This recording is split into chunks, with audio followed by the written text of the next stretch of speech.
Salam teknologi, rekan-rekan The Habibie Center. Jumpa dengan kita dalam acara seri Fitcast Tech Talk episode yang pertama. Kali ini kita memiliki tamu yang sangat istimewa untuk mendiskusikan terkait dengan manajemen teknologi energi di Indonesia dalam mencapai keadilan transisi energi. Suatu tema yang sangat penting karena tahun-tahun ini adalah tahun-tahun yang sangat krusial di mana Indonesia juga sedang menghadapi dan mempersiapkan yang namanya transisi energi.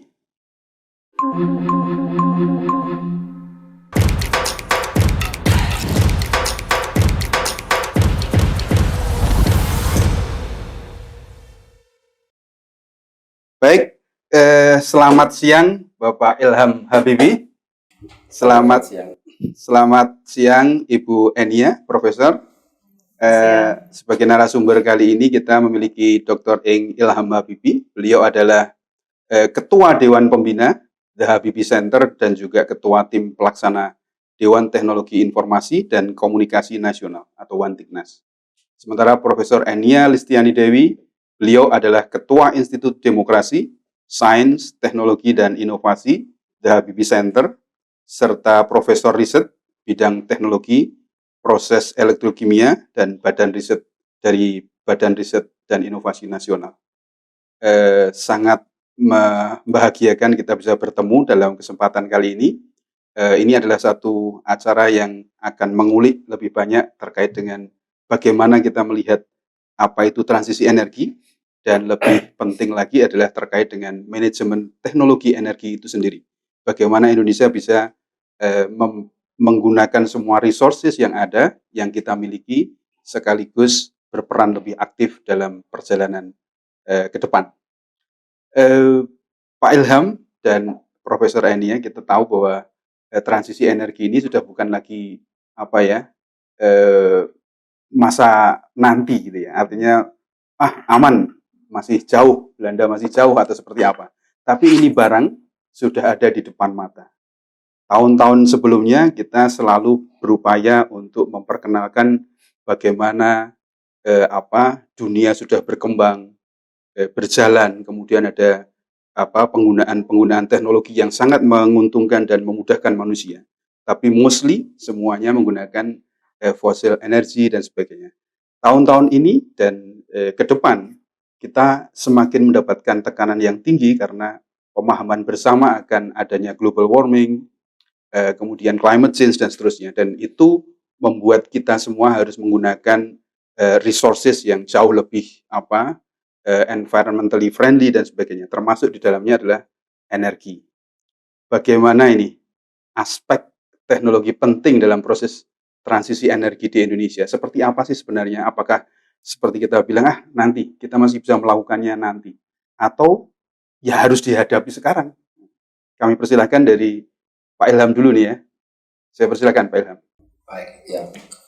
Saya kira dalam hubungan ini perlu kita juga sebut bahwasannya tahun lalu sewaktu kita menjadi host daripada G20, kita juga menandatangani satu kesepakatan bersama dengan G7 yang kita sebut sebagai JETP.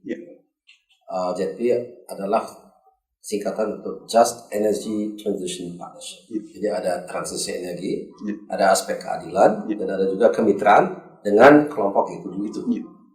Nah, itu penting kita sadari karena itu adalah satu permulaan dari satu proses perkembangan bagaimana kita lebih bisa menekankan keperluan dan juga implementasi dari energi terbarukan di Indonesia dengan segala aspek efek tersebut.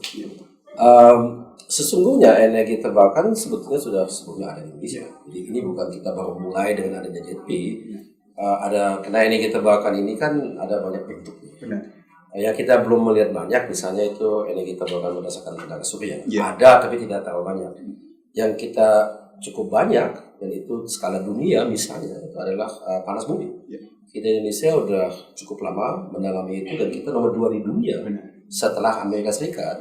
Kita dengan lebih dari 2 gigawatt PLTG itu PLT pokoknya panas bumi ya, PB ya, panas bumi, PLTP, PP ya, PLTP ya, panas bumi. bukan G kayak geothermal, tapi geothermal. P itu panas bumi. Iya, iya. G itu kan gas ini. Kita memang boleh dikatakan world leading gitu ya dalam hal penggunaan. Namun demikian, dan itu mungkin nanti akan kita bahas lebih lanjut. Kalau kita lihat, kita di sini lebih sebagai user, ya, dan juga lebih sebagai konsumen dari energi tersebut. Tapi kalau kita bicara mengenai teknologi terkait, kita punya pengalaman, tapi komponen-komponen dari misalnya sebuah PLTP itu banyak kan bukan dikembangkan di Indonesia. Nah, ini sebetulnya sudah menunjukkan bahwasanya ini ada satu peluang buat kita. Kalau kita memang mau menseriuskan ini, kita juga harus melibatkan diri bukan saja menjadi user, tapi juga kreator. Jadi kita juga mengembangkan energi tersebut. Dan saya kira sangat mampu, hanya saja perlu dituangkan dalam kebijakan, sehingga itu ada semacam keberpihakan. Menarik, Pak. Ya, jadi itu contoh ya. Bisa mungkin kita bisa lebih rinci dalam nanti. Baik, terima kasih. Menarik sekali ini, kembali ke aspek bagaimana Indonesia juga bisa menguasai kembali ya. Betul. Prof. Enia, dengan pengalaman selama ini, seperti apa optimisme yang bisa dipendarkan dari Prof. Enia sendiri? Silahkan, Prof. Enia. Terima kasih. Saya selalu melihat teknologi itu bisa merubah. Jadi saya selalu bilang bahwa teknologi change civilization. Jadi berbasis pada teknologi lah perubahan hidup kita, lifestyle kita, lalu semua industri pendukung ataupun sarana-sarana yang kita punyai di dunia itu kan berdasarkan teknologi, dan kita tidak bisa lepas ya dari teknologi. Tadi Mas Ilham sudah sampaikan juga keberpihakan itu harus ada. Dan kita sebagai pejuang teknologi itu harus memperjuangkan secara terus-menerus. Jadi memang hambatan pasti ada, tetapi continuity lalu sustainability itu juga harus diperjuangkan. Nah, tantangan ke depan makin susah lagi nih tentang mau ke energi ramah lingkungan dan sebagainya, itu perlu cost. Nah, ini kan selalu yang jadi perdebatan. Lalu kita juga inginkan adanya tadi, kalau keberpihakan lokal itu ada, berarti kan ini energi transisi dan segalanya itu kalau datang, dan memang kita sudah harus mulai dari sekarang, itu harus berpihak juga kepada perekonomian lokal. Jadi ada keterlibatan kita sendiri di situ. Jadi jangan sampai nanti satu saat ketika ini jadi boom, kita jadi pasar gitu kan. Secara simpelnya seperti itu. Dan kita harus menyiapkan anak-anak kita, anak-anak muda yang ke depan akan menghandle ini semua. Pasar boleh sebetulnya, tapi jangan pasar untuk online saja. Pasar untuk produk kita sendiri. Benar. Tetap pasar. Berarti ini menjadi sangat penting. Bagaimana transformasi penggunaan teknologinya. Ini kan kita selama ini, mungkin 100 tahun atau lebih, karena kita sudah terlalu tergantung dengan fossil fuel base ya. Revolusi industri membuat kita semuanya, mostly kita sangat tergantung day-to-day activities kita menggunakan fosil. Tiba-tiba kita bukan hanya diminta, dipaksa. Karena kita diminta agar menurunkan 1,5 derajat Celcius suhu permukaan bumi. Kalau tidak, kita tidak bisa tahu katastrofik seperti apa akan terjadi. Sehingga itu kesepakatan. Nah, bagaimana nih Pak Ilham melihat situasi seperti ini, dan bagaimana kita akan melakukan transformasi, dan terutama di Indonesia? Pertama yang harus kita sadari, kalau yang kita sebut sebagai transisi energi, itu bukan sekedar beralih dari tenaga listrik berdasarkan fosil ke non-fosil, tapi juga terkait dengan misalnya bagaimana kita membangun gedung, bagaimana kita mengatur hal terkait dengan sampah, bagaimana kita mengatur konsumsi energi kita yang banyak sekali boros gitu ya. Itu juga menurut saya itu merupakan bagian daripada itu. Bagaimana kita menangannya terkait dengan alam yang kita punya di Indonesia yang begitu kaya raya dengan biodiversitas yang tinggi dan lain sebagainya. Itu adalah satu sistem yang semuanya harus kita perhatikan, dan semuanya harus kita perhatikan dalam konteks transisi energi tersebut. Karena tujuannya kan net zero. Net zero berarti in total zero. Jadi mungkin dengan kesadaran bahwasanya masih tetap ada yang harus kita terpaksa membakar fosilnya. Misalnya itu bisa saja seperti itu, tapi ada teknologi misalnya untuk menyimpan itu kan ada yang CCS gitu, dan sebagainya. Biarpun itu masih diperdebatkan apa itu secara saintifik bisa atau tidak, tapi paling tidak pemikiran itu ada, pembuktian itu ada, tapi ya tinggal industrialisasinya apakah itu dimungkinkan, apa itu layak secara ekonomis dan sebagainya. Tapi saya kira tantangan-tantangan yang kita hadapi saat ini sebagai umat manusia itu selalu dari zaman dulu, zaman batu itu selalu mendorong kita untuk berkreasi. Untuk tadi Mbak ini sudah sangat tepat katakan teknologi itu membentuk peradaban gitu ya. Peradaban itu dan teknologi itu kayak ada simbiosis gitu ya. Jadi peradaban itu ya memang semakin lama semakin berkembang menjadi satu hal yang kadang bisa juga kita dengan adanya teknologi yang sudah begitu canggih ya, misalnya yang saat ini sedang dipelajari semua orang itu kan AI atau kecerdasan buatan gitu ya, itu bisa saja bukan peradaban membentuk teknologi membentuk peradaban gitu ya. Jadi karena teknologinya begitu canggih, dia nanti yang mendorong malah dibalik dibalik kita harusnya. Harus hati-hati kita. Harus hati-hati, tapi tetap saja harus kita sadari, akhirnya yang harus kita sadari itu adalah teknologi sebetulnya alat kita, dibuat untuk kita sebagai manusia untuk apa? Untuk memperbaiki kualitas hidup. That's a good point, Pak. Terima kasih. Sekarang kita ke Bu Enia nih. Bu Enia, pengalaman Ibu sepanjang selama ini menyiapkan berbagai teknologi inovasi baik di skala lab maupun ke lapangan, dan sekaligus menjawab tantangan transisi energi yang akan mendesak kita dalam waktu yang namanya transisi itu kan bukan selamanya gitu ya. Transisi itu kan pasti dalam jangka waktu tertentu. Nah, itu seperti apa sih Bu pengalaman Ibu membawa semua teknologi-teknologi yang Ibu bawa di lab sampai ke lapangan, dan bagaimana kesiapan Indonesia untuk memanfaatkannya? Silakan Bu. Itu bisa jawabannya panjang. Karena transisi pendek ya. Jadi dari pengalaman kita kan kita mulai misalnya riset dari awal pun itu juga diperlukan karena basic riset juga penting, tetapi lebih ke hilir, riset-riset yang lebih ke hilir pun penting, dan peran dari industri pasti harus ada. Pada saat kita melahirkan satu teknologi baru ataupun penemuan baru, itu harus dikawinkan dengan industri agar tercipta hilirisasi. Nah, dari hilirisasi ini masih timbul pertanyaan, itu tepat nggak sih gitu? Tepat nggak? Terus bisa dilakukan banyak orang, bisa di cloning, bisa diperbanyak begitu ya? Itu tantangan tersendiri. Kalau saya bilang masa pertama ini masa proof of concept, harus dilanjut dengan proof of commercial. Jadi ekonomi ada segmen, secara ekonomi harus juga masuk. Betul, juga masuk, dan itu perlu keterlibatan pihak industri, pihak swasta yang besar sekali di sini. Nah, lalu baru masuk ke sambil di trial ke market. Kita tahu ya barang dari dulu mungkin 20 tahun yang lalu saya lulus doktor, tetapi sampai sekarang barang saya juga belum jadi gitu.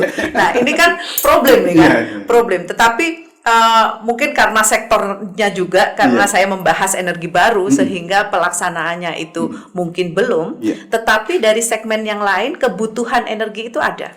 Dan kalau saya bicara sedikit mungkin lebih teknis ke arah hidrogen, di mana menjadi solusi low carbon ke depan, kan pengganti fosilnya akan kita bahas nih tentang hidrogen pasti kan, karena ada penurunan emisi yang signifikan dan bisa dihasilkan di mana-mana, bisa digunakan di mana-mana, di sektor industri, power generation, transportation, stationery dan sebagainya. Nah, ini proses masa transisi itu saya setuju tadi, keterlibatan industri, keterlibatan masyarakat harus ada, dan dimulai dengan pendidikan, sosialisasi itu harus tercipta dengan baik. Karena yang sekarang juga jadi problem, misalnya kita punya solar cell di mana-mana tetapi tidak terawat. Nah, ini sustainability-nya belum ada. Nah, akhirnya kita memerlukan nih SDM unggul yang paham tentang itu, yang mau bergerak dengan aktivitasnya untuk bisa menerapkan energi baru dan lain sebagainya. Tadi Mas Ilham sudah bilang bahwa ada building juga, ada macam-macam ya, efisiensi energi di semua sektor. Nah, itu memang keterlibatannya sangat luas. Dan itu masa yang perlu kita persiapkan dengan baik. Walaupun mungkin keterlibatan penguatan sektor industri juga ada. Pembangunan masa transisi ini harus dipegang dengan baik. Karena kita harapkan investasi yang berjalan itu tidak hanya just investasi lalu bangun sudah, tetapi harus ada sustainability-nya. Dan harus ada multiplier efeknya, multifunction ekonominya, jadi ekonominya juga tumbuh gitu ya. Baik, terima kasih Bu Enia. Ini menarik ini. Jadi satu teknologi yang kemudian juga bisa dimanfaatkan sebanyak-banyaknya dan seluas-luasnya, terutama Indonesia, karena kita juga bicara geografis kita, Pak Ilham ya, yang bukan hanya satu pulau saja, tapi ribuan pulau. Pak Ilham, adakah ide-ide atau percontohan-percontohan yang juga kita bisa ambil misalnya dalam pengembangan dan terkait dengan transformasi teknologi untuk geser dari fosil ke yang lebih bersih dan sebagainya ini, baik dari negara lain ataupun dari negara-negara tetangga kita. Kita tahu bahwa di ASEAN ini beberapa negara juga mempunyai program-program juga. Kayak solar energinya di Vietnam itu wow banget ya. Kalau nggak bisa dibilang dia segera masuk dalam gigawatt countries misalnya. Bagaimana dengan beberapa negara-negara yang komit dengan pengembangan teknologi bersihnya dari luar negeri maupun dari internasional dan regional saja. Seperti apa Pak Ilham?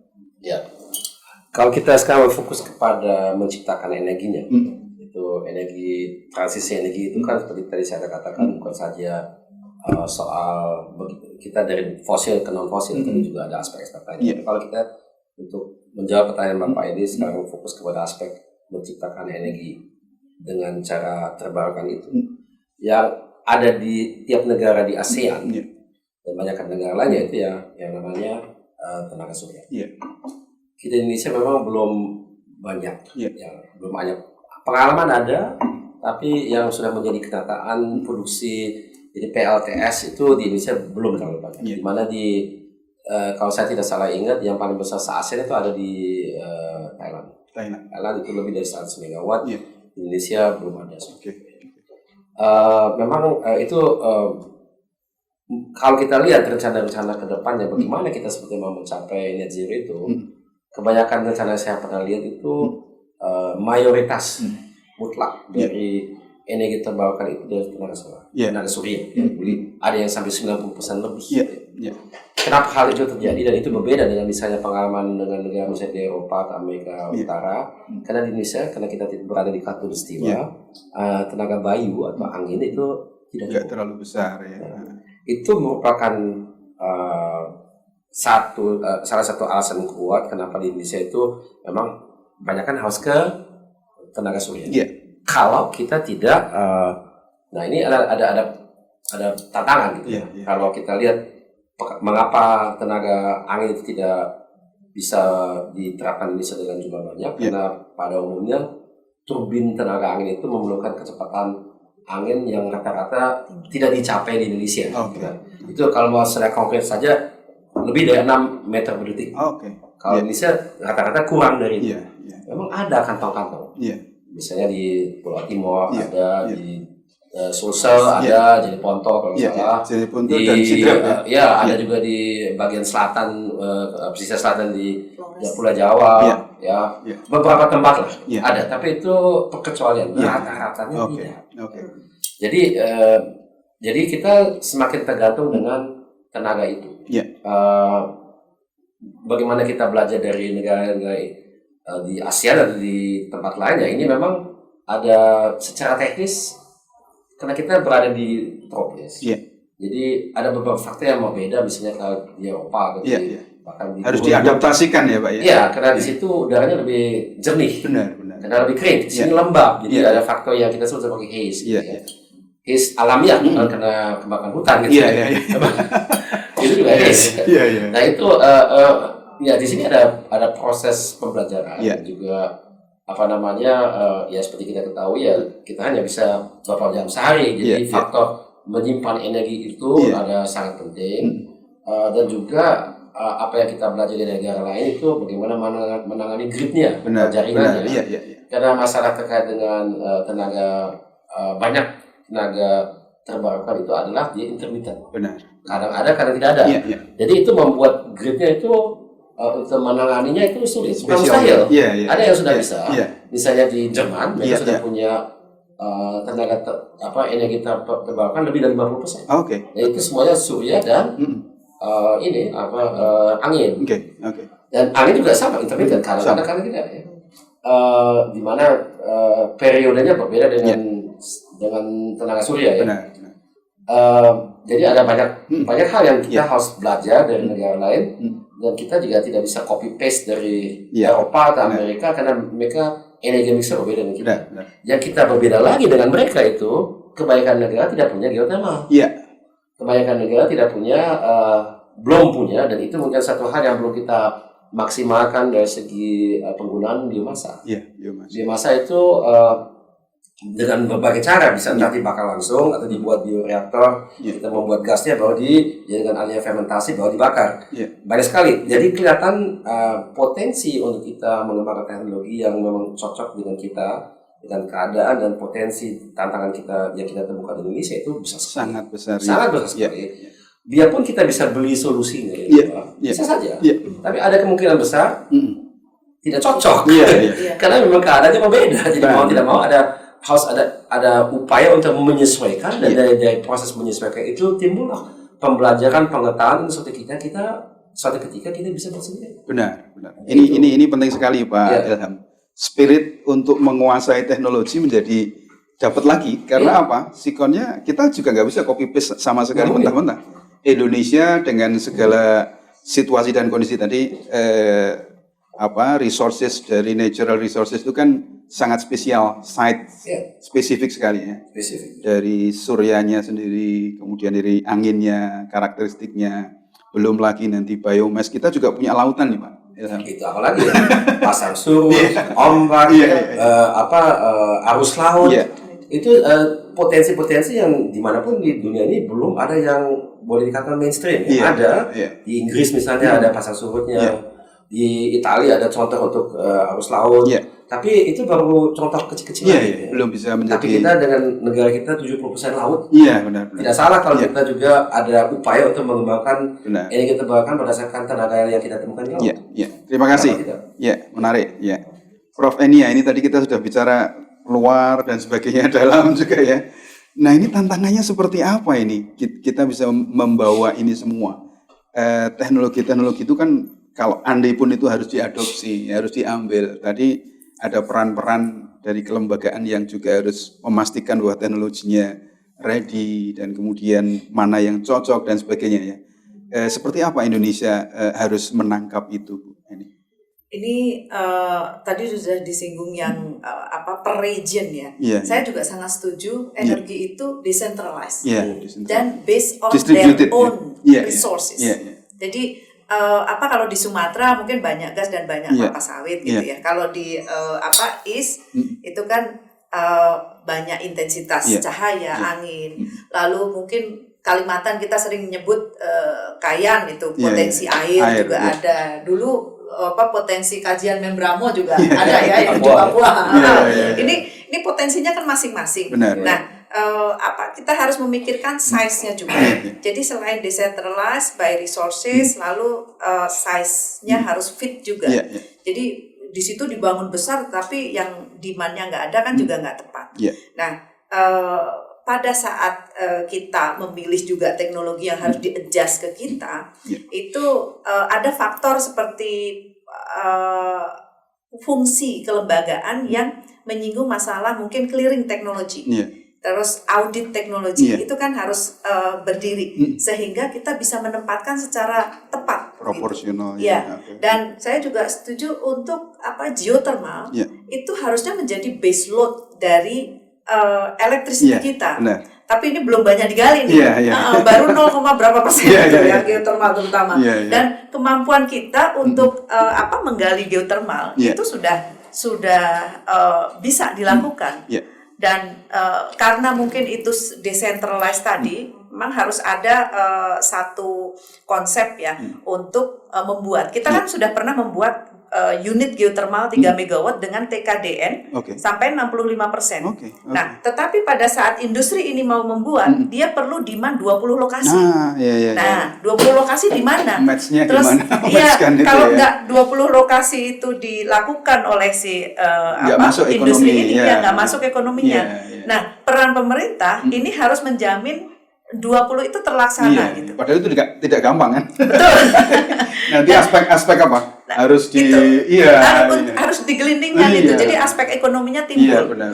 Nah, lalu kita bicara renewable energy yang intermittent, energi storage memang penting sekali. Jadi baik kita penguasaan baterai, baiknya kita ke depan menguasai konversi energi, lalu energi storage untuk long term dalam bentuk gas. Jadi kita bisa mengkonversi electricity tidak di storage di dalam baterai saja, tetapi dirubah menjadi gas. Gitu. Salah satunya mungkin kembali ke hidrogen lagi atau kembali ke gasifikasi, model gasifikasi. Jadi dari proses ini harus diperhitungkan semua, nggak hanya ke listrik. Kita menyimpan energi dalam bentuk gas itu juga sangat memungkinkan karena tidak hilang gitu. Nah, ini kita harus memperhatikan itu. Nah, saat ini belum banyak nih, belum banyak. Jadi berproses secepatnya. Betul. Dan fossil fuel juga saya rasa batu bara segala punya kans yang besar, karena dia bisa mengkonversi menjadi gas lalu di storage dengan tentunya low carbon teknologi. Baik, terima kasih Bu Enia. Ini mengingatkan kita Pak Ilham. Tadi Pak Ilham menyebut C20 ya. Bu Enia sebut-sebut sudah mulai membuka ini batu bara, aduh. Padahal kita depends on batu bara banget. Banyak tempat pula di negara-negara maju pun juga seperti itu. Tapi di G20 itu juga ada kesepakatan Pak Ilham. Salah satu yang digulirkan dan tindak lanjut dari itu adalah early retirement, PLTU. Pak Ilham melihatnya gimana ini? Bener nih? Bisa nggak nih yang baseload tadi? Oke, ini ada tantangan, ada berbagai tantangan. Soal baseload, bagaimana menggantikannya? Nah, itu. Tadi Mbak Enia sudah menyampaikan harapan geothermal bisa menjadi substitusinya untuk baseload. Kalau menurut pendapat saya ada dua alternatif atau tambahan gitu ya. Satu itu biomasa. Biomasa, kita punya banyak sekali biomasa di sini. Itu saya kira sangat to the point gitu ya, karena kita entah langsung bakar atau dikonversi menjadi gas baru dibakar. Yang ketiga ini kita kadang-kadang masih suka enggan bicara. Itu adalah nuklir. Itu yang mau saya tanyakan. Jadi saya ini kan dari Departemen Teknik Nuklir. Nah, cuman saya harus bertanya pelan. Saya dengan senang hati. Oke. Karena kalau saya dalam beberapa acara-acara yang saya hadiri, ada presentasi resmi dari pihak pemerintah kita, masih malu-malu langsung atau dari PLN, ada rencananya. Bukan malu-malu lagi, kita diam-diam gitu.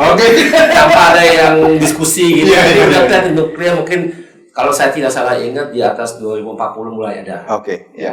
Karena kita dipaksa 2060 Pak. Kita minta seharusnya 2050 kan ya NZI, tapi kita. Nah, kalau nuklir ini 60, itu kan kalau status quo mungkin Bapak lebih tahu dari saya gitu. Tapi yang jelas satu, teknologi saat ini di nuklir kelihatannya sudah jauh lebih aman daripada zaman dulu. Apalagi sekarang sudah ada istilah mini nuclear plant yang cuma katakanlah 50 megawatt gitu ya. Tapi small, very small gitu ya. Dan juga yang saya dengar, saya tidak tahu benar atau tidak, bahan bakunya itu bisa di recycle. Sehingga masalah terkait dengan sampah itu adalah satu masalah besar yang selalu harus kita jawab. Bagaimana dengan sampahnya? Apakah masih ada, dan kalaupun ada, bagaimana menyimpannya dan di mana dan sebagainya. Dan yang kedua adalah tantangan terkait dengan meyakinkan masyarakat bahwa sedia. Kalau soal banyak orang mempertanyakan, Indonesia kan negara yang ring of fire. Apakah nggak bahaya kita membuat nuklir? Ya Jepang juga. Namun demikian ya, memang Fukushima gimana tuh? Itu salah desain, kita juga tahu ya, heat exchange-nya memang karena dia kena tsunami-nya mati langsung overheating ya. Ini kan soal teknis, bisa dipecahkan gitu ya. Maaf ini saya bicara sangat engineering gitu ya. Tapi itu teknis, memang salah gitu ya. Tapi sebetulnya banyak kan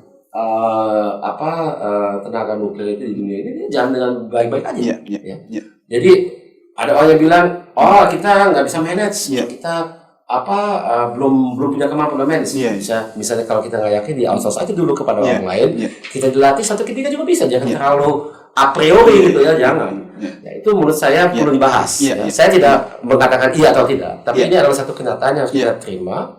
Kalau kita lihat negara-negara yang secanggih kayak Finlandia, dia udah mau ngebangun lagi.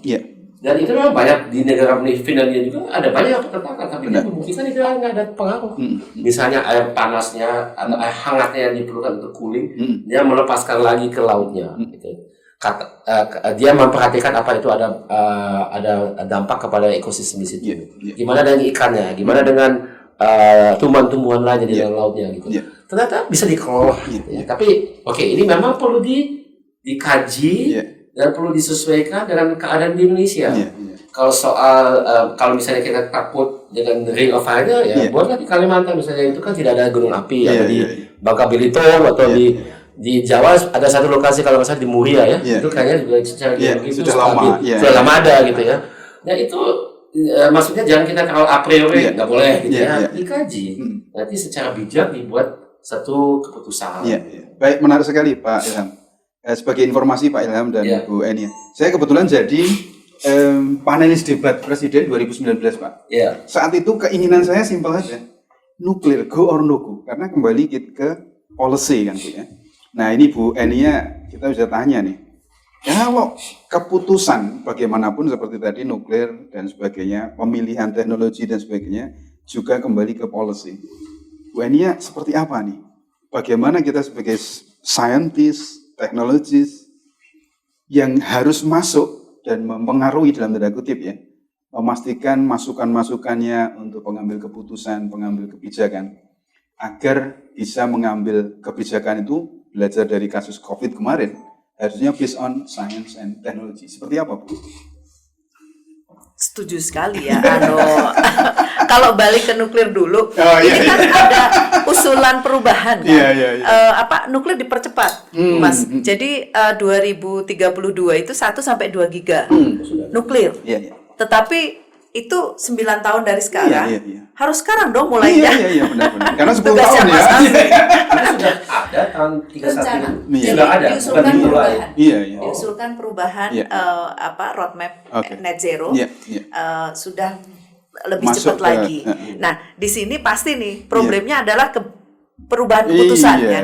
Perubahan keputusan mulai tahun depan harus dibangun gitu misalnya. Karena pembangunan nuklir kan next time. Betul. Dan ini belum dibangun. Nanti perannya ataupun studi-studinya itu kan juga harus sudah berjalan. Kalau saya melihat harus go ya. Nuklir itu harus go. Memang tadi misalnya kita tentukan di Kalimantan dengan size berapa gitu ya, dan itu tidak memerlukan space yang besar, beda dengan solar ya. Dan kebijakan yang harus diambil ini memang harus berani juga. Itu memang karena di kita masih banyak coal, jadi masih selalu depends on itu gitu. Tetapi membuat kita malas ya. Hanya kan harus mengerti nih, kesehatan kita masih terganggu. Pandemi kita baru nggak pernah kita hitung itu. Jadi kita harus berhitung life cycle assessment-nya.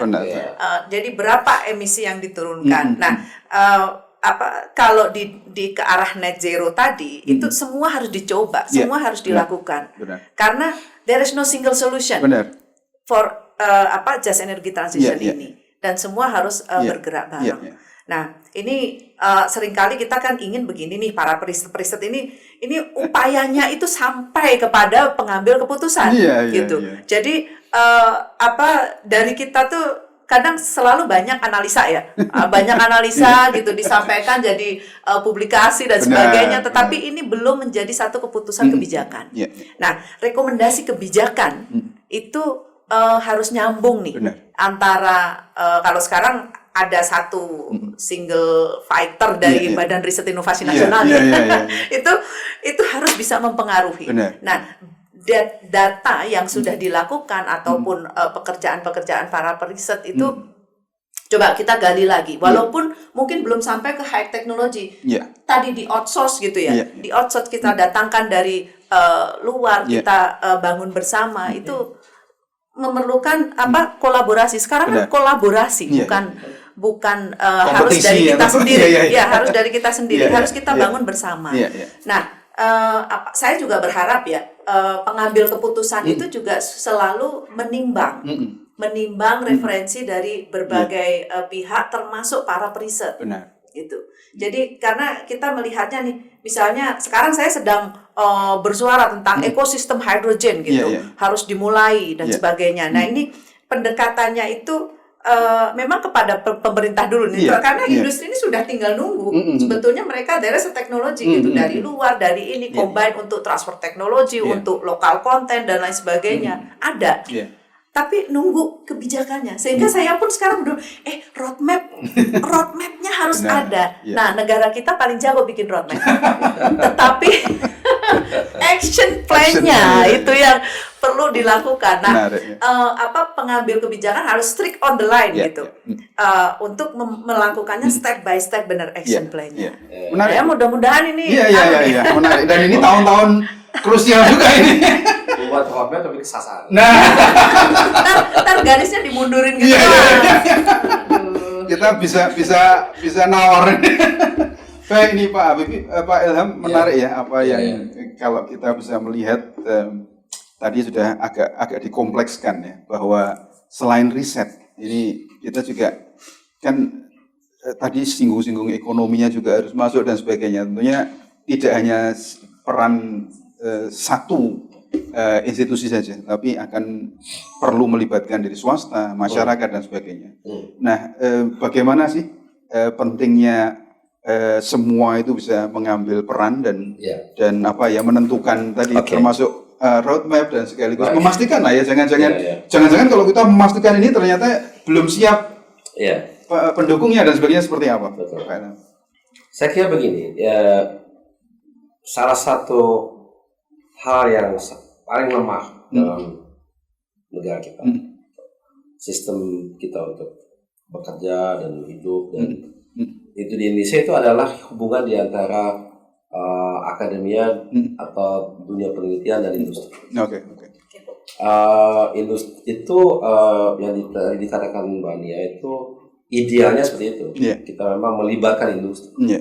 Dan kalau menurut saya bukan saja begitu barangnya sudah selesai, bahkan dalam definisi penelitian apa yang mau kita lakukan, alangkah baiknya dari awal kita sudah ada komunikasi dengan industri sehingga pelaku-pelaku riset itu dia ada ada masukan-masukan apa saja yang di lapangan itu menjadi kendala dan apa saja yang perlu kita perbaiki dari kacamata pengguna.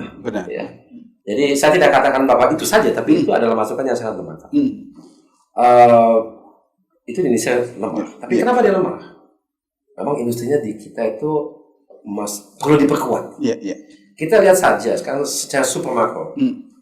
Dalam beberapa dekade ini kita lihat di Indonesia adalah gejala deindustrialisasi. Artinya pertumbuhan industri per tahun itu di bawah pertumbuhan ekonomi nasional. Masih tumbuh, tapi di bawah rata-rata. Jadi apa yang memajukan kita? Ya kalau kita pakai bahasa para ekonomis kan dibagi 3 sektor. Primer, sekunder, tersier. Yang sekunder yang lemah itu industri. Yang pertama yang kuat, primer itu sumber daya alam based. Mau pertanian, mau tambang, mau minyak dan gas, itu tumbuh dengan lumayan. Ya. Kalau yang ketiga jasa, itu juga oke.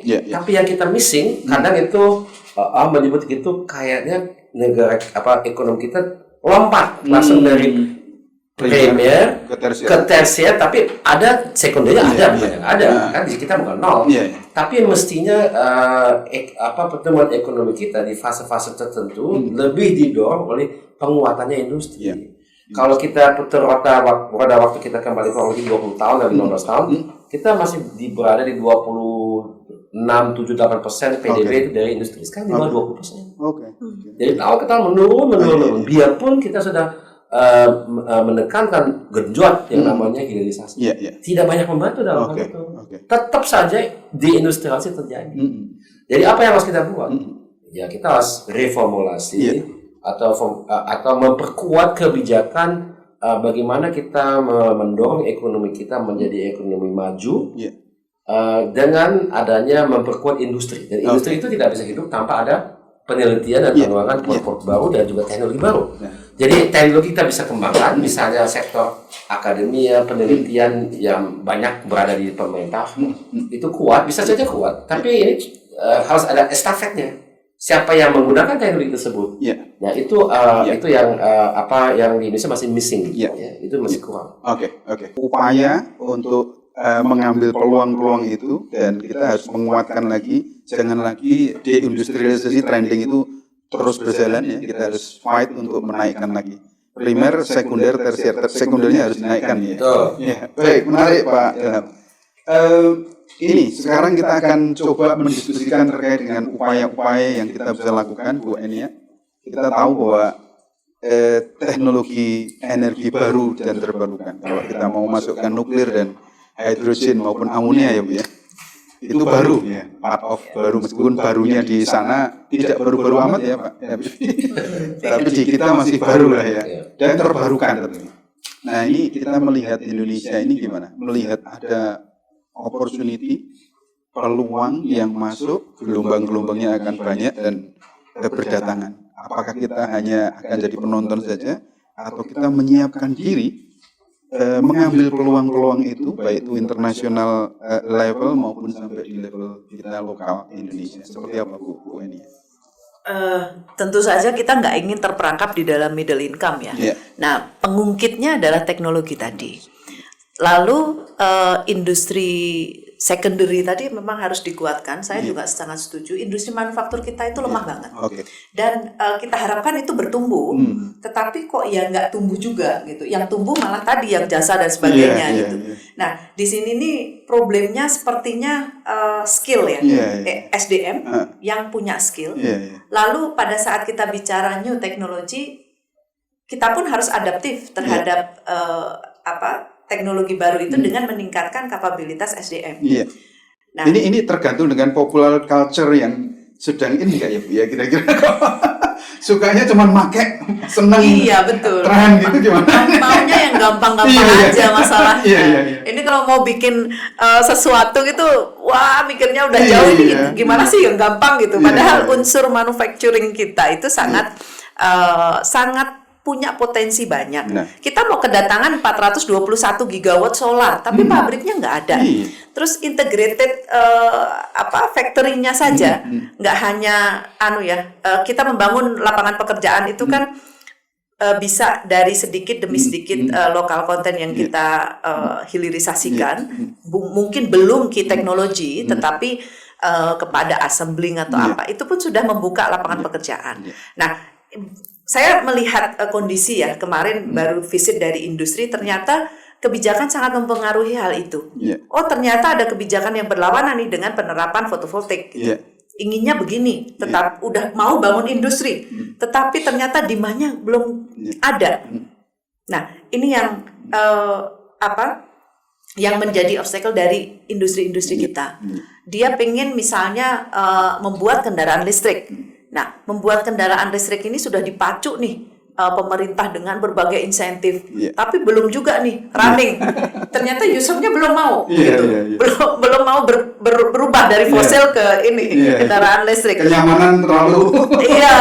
Tapi memang kalau demand-nya nggak banyak menjadi mahal gitu ya.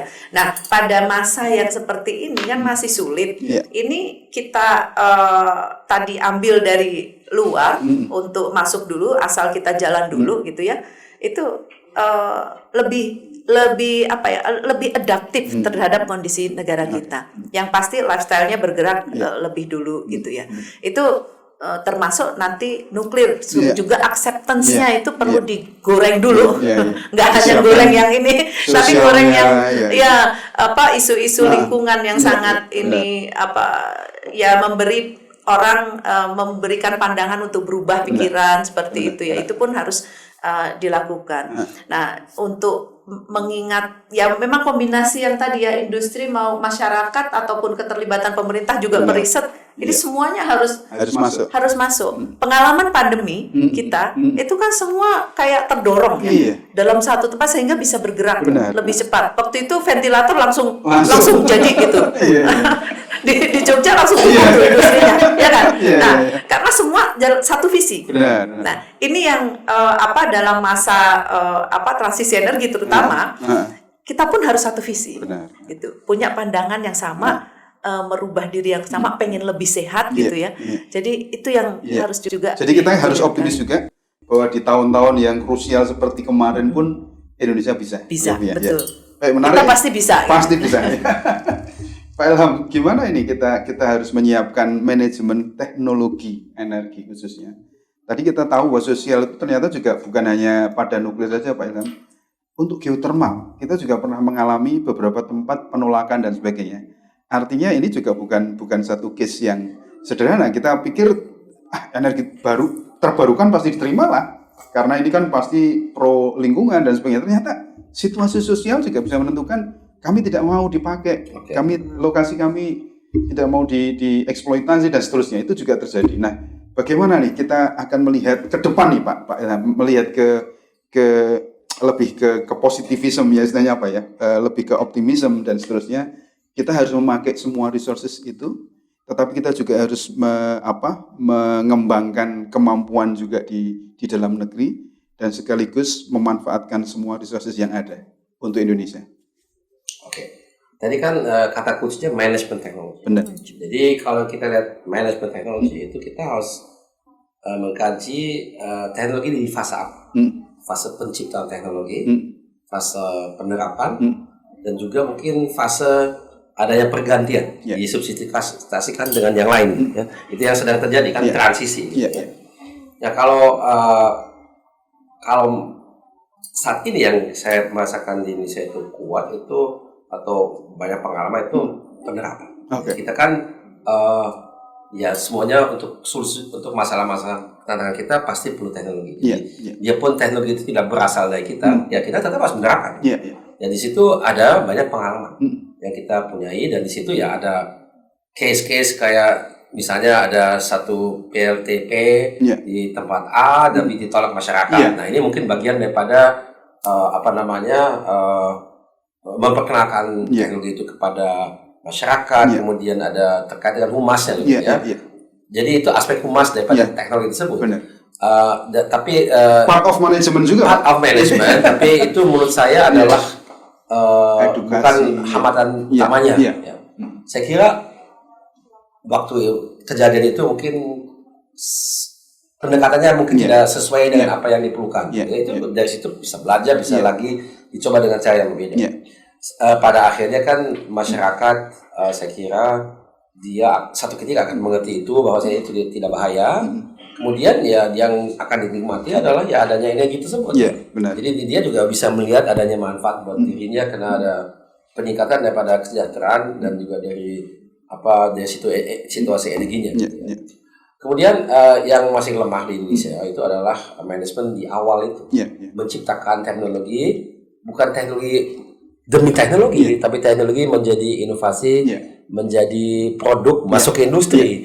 Itu saya kira banyak perbaikan yang harus kita lakukan. Indonesia, pengalaman kita banyak. Memang kita dari dulu sudah ada beberapa instansi, institusi pemerintah dan juga di universitas, dan harus kita akui bahwasanya di Indonesia ini itu salah satu alasan kenapa itu masih lemah, karena ini banyakkan pemerintah. Boleh dikatakan 80% lebih dari dunia penelitian yang menuju ke teknologi itu di pemerintah. Kalau di negara yang sudah maju, ini kan tujuan kita menjadi maju. 2/3 itu dari swasta. Kalau kita lihat industri kita, ada yang melakukan penelitian, tapi mayoritas tidak. Jadi dia kalau mau ada produk baru dia beli jadi. Kemudian dia buat, mungkin ada perubahan dikit-dikit di sana, tapi bukan di teknologinya, lebih ke pemasarannya, atau juga pengemasannya dan sebagainya. Jadi itu inovasi terkait dengan teknologi di Indonesia yang dibuat oleh swasta, oleh industri pada umumnya masih tidak sebagai mestinya. That's the point, Pak. Itulah yang kita harus dorong. Karena kalau kalau kita tetap dengan struktur seperti ini, 80% dari upaya dengan manajemen teknologi awal itu di pihak pemerintah ada institusi terkait, karena universitas yang melakukan Indonesia juga bukan semua universitas, banyak kan BHMN jadi yang milik negara juga. Kalau yang swasta di Indonesia mohon maaf, tapi soal penelitian mungkin masih tidak terlalu kuat, lebih banyak di milik yang negeri gitu ya, beda. Jadi pemerintah lagi. Nah, that's the point, Pak. Oke, jadi terkait dengan mempensiunkan dini PL2 itu kesulitannya adalah untuk membuat business case.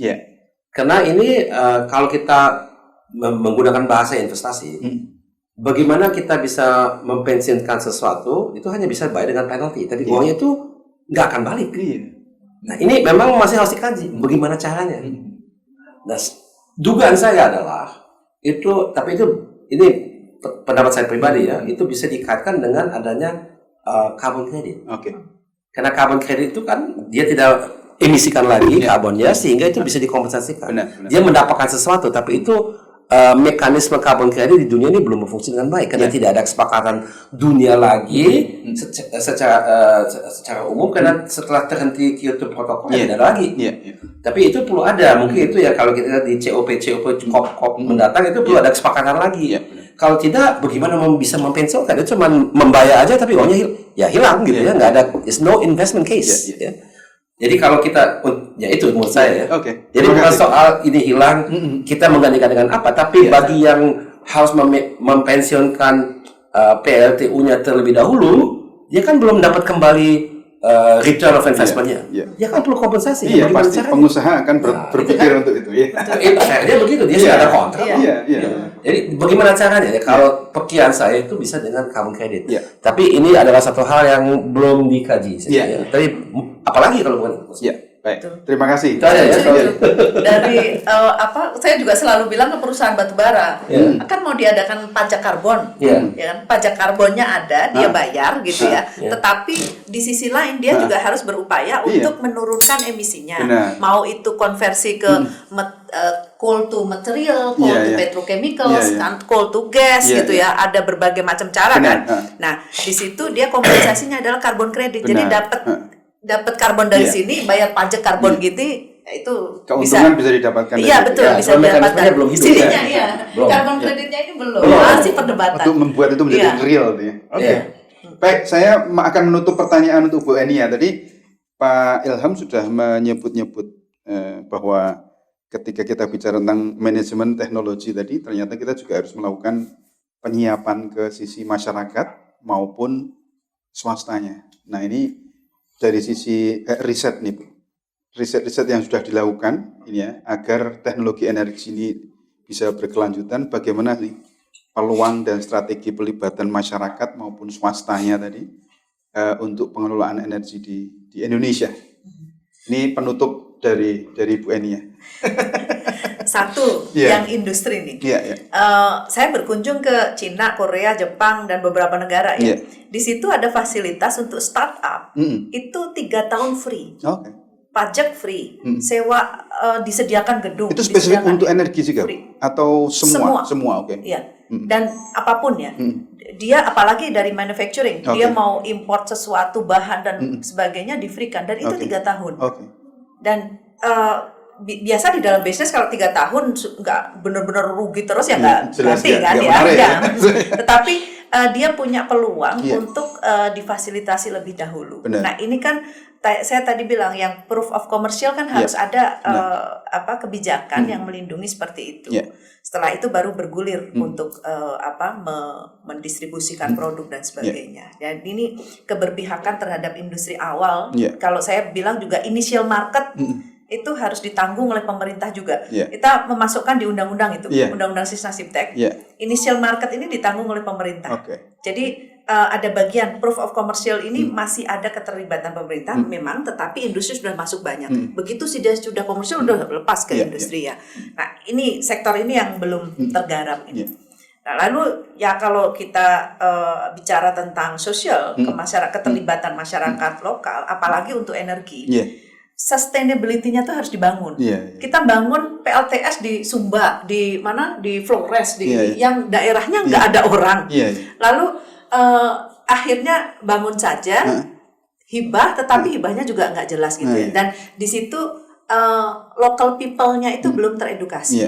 Nah, ini yang harus dibangun dari masyarakat lokal itu. Jadi harus ada sustainability, keberlangsungan dia menyerahkan itu harus dirawat.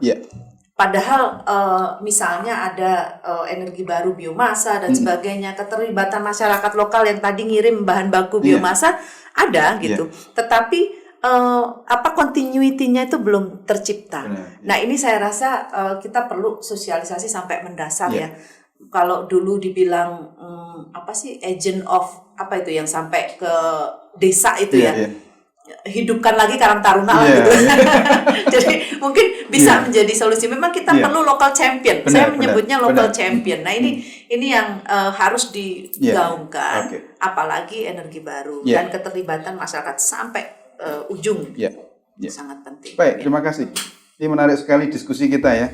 Tapi karena waktunya habis, kita akan coba dengan closing remark dari masing-masing narasumber kita ya. Closing remark dari Pak Ilham, kami persilahkan merangkum semua spirit, semua spirit ini dan harapan untuk Indonesia ke depan tentunya. Silakan. Pertama, menjalankan transisi energi buat kita di Indonesia itu adalah satu keniscayaan. Karena ini sebetulnya terdorong oleh situasi kondisi planet kita. Di mana kita memang bukan lagi bicara mengenai global warming, tapi sudah global boiling. Nah ini dunia ini udah mendidih. Sudah bukan lagi warming lagi. Nah ini banyak yang memang, atau bukan banyak, ada yang masih skeptis dengan adanya pernyataan ini. Tapi saya kira semakin lama semakin kita percaya bahwa ini benar-benar terjadi. Kita di Indonesia sebagai negara yang berada di posisi tropis dan juga lokasi secara geografis kita, ternyata kita juga nanti kelak akan menjadi salah satu hotspot. Bahwa kemarin saya hadir di satu event di mana kita bicara mengenai hubungan climate dengan kesehatan.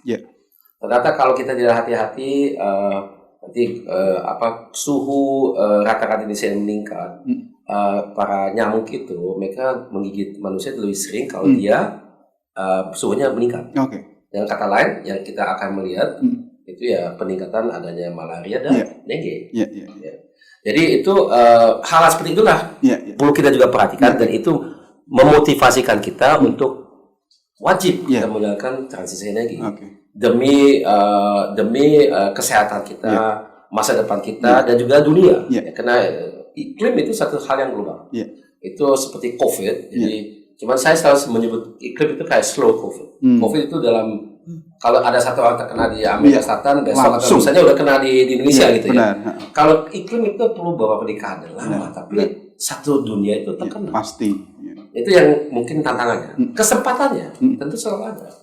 Dalam satu transisi selalu ada kesempatan untuk memperkuat dirinya di hal-hal yang dimana kita tidak jauh beda dengan yang lain. Misalnya pengalaman dunia ini dalam hal energi terbarukan kebanyakan negara belum banyak pengalaman. Ada champion-championnya. Beberapa negara yang tidak perlu saya sebut di sini.